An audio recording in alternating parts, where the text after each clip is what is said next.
avant de me prêter à vos questions à l'occasion de cette conférence de presse, je voudrais d'abord vous rappeler que les 29 et 30 novembre prochains, c'est-à-dire dans 2 jours, se tiendra à Abidjan, capitale économique de notre pays, la Côte d'Ivoire, la 5e édition du sommet Union africaine-Union européenne. Ce sommet qui se tient pour la 3e fois en Afrique et pour la première fois en Afrique de l'Ouest est un cadre de dialogue formel dans la mise en œuvre de la stratégie commune adoptée en 2007 pour servir de filière officielle dans les relations de coopération entre l'Union européenne et les pays africains. Après avoir analysé les progrès réalisés depuis le sommet tenu à Bruxelles en 2014, les dirigeants africains et européens auront l'occasion de donner des orientations politiques en vue de répondre conjointement aux défis actuels et futurs. Le choix de notre pays pour abriter ce sommet et le thème de cette rencontre, à savoir investir dans la jeunesse pour un développement durable, ainsi que les autres questions qui seront examinées, notamment les questions de la paix et de la sécurité, de la gouvernance, notamment la démocratie, les droits de l'homme, les migrations et la mobilité, la question de l'investissement et du commerce, la question du développement des compétences, la question de la création d'emplois. Tous ces sujets sont d'une telle importance que le Front populaire ivoirien et l'AFD ne pouvaient ne pas s'exprimer pour non seulement saluer la présence sur notre sol des dirigeants de ces 2 continents dont les relations ont marqué et continuent de marquer l'histoire du monde, mais surtout les interpeller sur les souffrances des populations africaines et les espoirs qu'elles placent dans leur leadership et leur action. Comme vous le savez, les relations entre l'Europe et l'Afrique sont très anciennes. On peut considérer même qu'elles s'inscrivent dans la nuit des temps, depuis l'Antiquité pharaonique, romaine, hellénistique, jusqu'au XVIIe siècle, avec les explorations, ensuite la conquête coloniale. L'Afrique entretient de très anciennes relations avec l'Europe. Nous savons que ces relations ont connu un tournant particulier à partir des indépendances et avec la mise en place des accords de coopération entre l'Union européenne et les pays africains, l'accord de Lomé, les accords de Cotonou, etc., etc. En Afrique, l'Union européenne est le premier investisseur, le premier partenaire commercial et le premier acteur contributeur de l'aide humanitaire. L'Afrique de l'Ouest en particulier est le premier partenaire commercial de l'Union européenne, tandis que l'Union européenne est le plus grand partenaire commercial de l'Afrique de l'Ouest. Il convient de noter également que l'Union européenne fournit une grande partie des équipements qui contribuent à la croissance économique et au développement de cette zone et constitue le principal marché d'exportation des produits transformés d'Afrique de l'Ouest, la pêche, l'agroalimentaire, le textile, etc. Par ailleurs, le commerce des services entre l'Union européenne et l'Afrique de l'Ouest se développe, couvrant notamment les domaines du transport et de la logistique, des voyages et des services aux entreprises.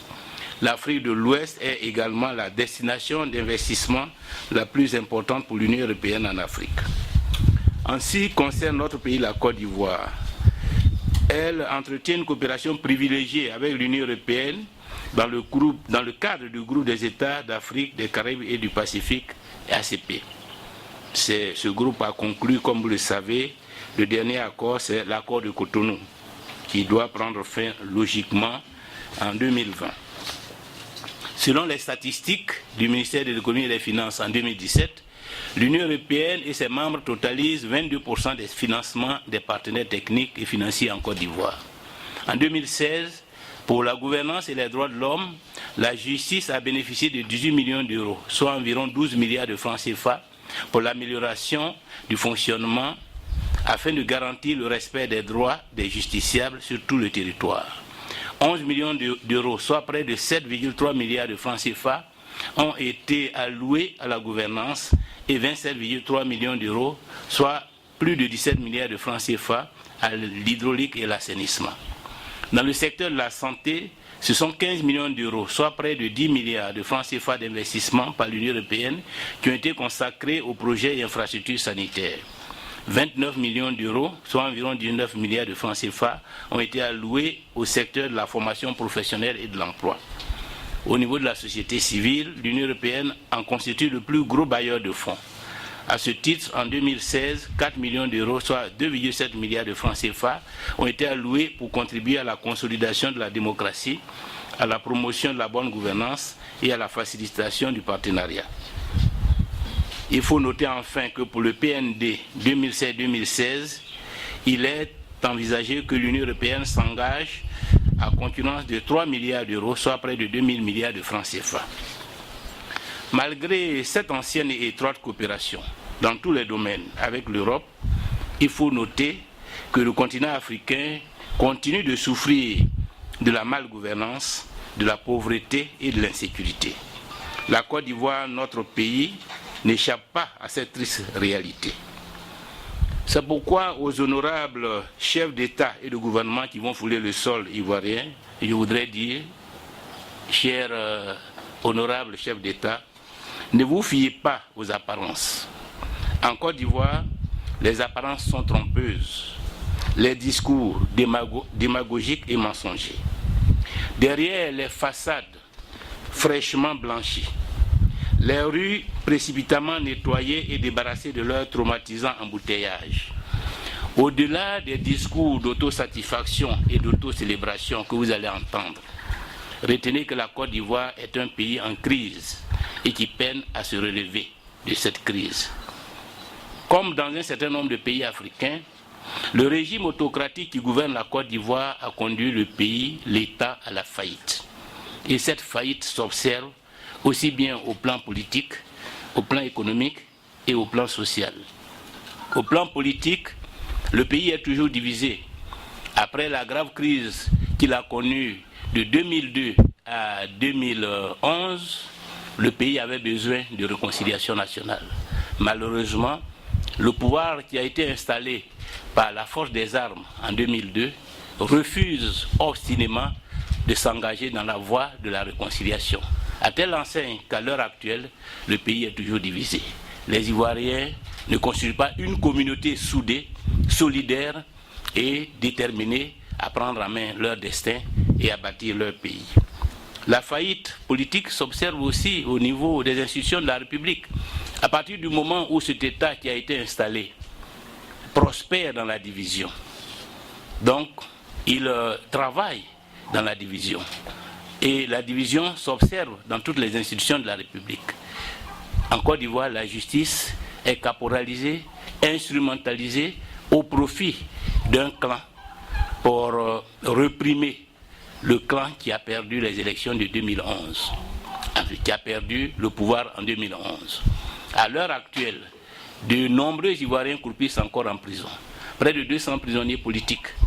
Certains d'entre eux n'ont jamais rencontré un procureur pour se voir notifier les raisons pour lesquelles ils sont en prison. D'autres sont détenus au secret, dans des endroits qui ne peuvent pas être considérés comme des prisons au sens classique du terme. D'autres sont morts en prison. Certains ont perdu la raison du fait des traumatismes liés aux tortures qu'ils subissent. C'est une situation préoccupante, une situation qui fragilise la cohésion nationale et qui bloque toute perspective de réconciliation. Cette situation, évidemment, constitue une grande préoccupation pour la classe politique ivoirienne, en particulier pour l'opposition. Car sans la cohésion nationale, le pays ne peut pas se relever. Et cette absence d'unité, de rassemblement s'observe à travers les résultats des élections qui sont déroulées depuis 2011, où manifestement, nous constatons que le peuple ivoirien a tourné le dos à l'État, a tourné le dos aux Ivoiriens. Cela se traduit par les taux de participation qui sont très très faibles depuis 2012. En 2010, nous avons connu un taux de participation de 80% à l'élection présidentielle. Mais à cause des traumatismes vécus en 2011, l'élection législative qui a suivi a été un désert électoral. Cela a été constaté par toutes les organisations de suivi des élections, par toute la presse nationale et internationale. Depuis cette date, les taux de participation aux élections n'ont jamais dépassé 30%. À l'occasion des élections législatives de 2016, nous avons vu que dans plusieurs circonscriptions, les députés ont été élus autour de 10% de taux de participation, ce qui pose un problème réel de légitimité des institutions de la République.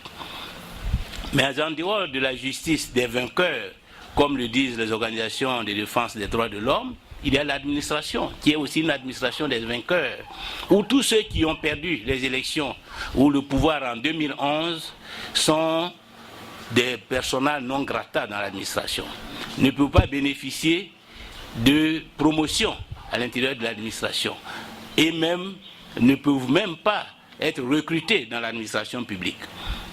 La justice, la division se constate aussi au niveau de l'armée. Nous n'avons plus d'armée.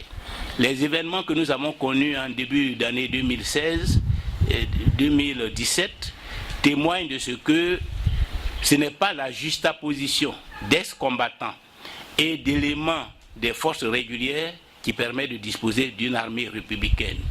Ceux qui sont actuellement les chefs de cette armée ont montré à travers les événements du premier trimestre 2017, à travers les mutineries à répétition que le pays a connues, comme notre camarade Samba David, qui sont détenus arbitrairement alors qu'ils ont purgé les peines pour lesquelles on les a arrêtés. Sam l'Africain a été arrêté pour offense au chef de l'État, donc pour son droit à l'expression. Samba David, qui était président d'un mouvement des indignés, a été arrêté aussi à cause des manifestations qu'il a organisées pour protester contre la vie chère. Ces personnalités illustrent le cas de nombreux Ivoiriens qui aujourd'hui croupissent en prison en violation de leurs droits. Et c'est pour cela que ce sommet qui se tient, certes, va réfléchir sur investir dans la jeunesse, mais doit savoir qu'en Côte d'Ivoire, investir dans la jeunesse, c'est les armées de Kalash pour mener un combat politique. Et ces jeunes qui ont été enrôlés parce que désœuvrés et qui depuis 20 ans ont participé à la rébellion armée se retrouvent aujourd'hui sans ressources, sans emploi, abandonnés à eux-mêmes et constituent une menace pour la paix civile. C'est pour cela qu'il est bon de réfléchir à la stratégie pour investir dans la jeunesse et pour le développement durable. Mais que nous sachions qu'en Afrique, la première source des difficultés, la première source des différents problèmes, de notre incapacité à promouvoir un développement durable réside d'abord dans la faillite de l'État. Tant qu'il n'y aura pas d'État stable, d'État fort, d'État démocratique en Côte d'Ivoire, tous les efforts que nous allons engager dans le sens du développement seront vains.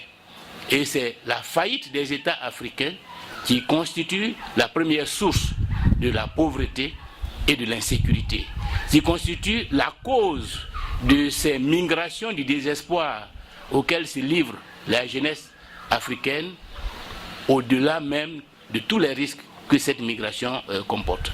C'est pourquoi nous osons espérer qu'à travers ce sommet qui se tient en Côte d'Ivoire, cette question fondamentale des voies et moyens pour promouvoir en Afrique des États forts, des États stables, des États démocratiques, où la liberté sera au centre de l'action politique, où l'intérêt des populations sera la motivation de l'action politique, que cette problématique de l'État soit aussi une question essentielle qui fasse partie des réflexions les chefs d'État qui vont se réunir et permettre à l'issue de ce sommet que l'Afrique puisse progresser sur la voie de la paix, sur la voie de la sécurité, sur la voie du développement, parce qu'elle aura su adresser la question essentielle, la question fondamentale qui conditionne toutes les autres réalisations.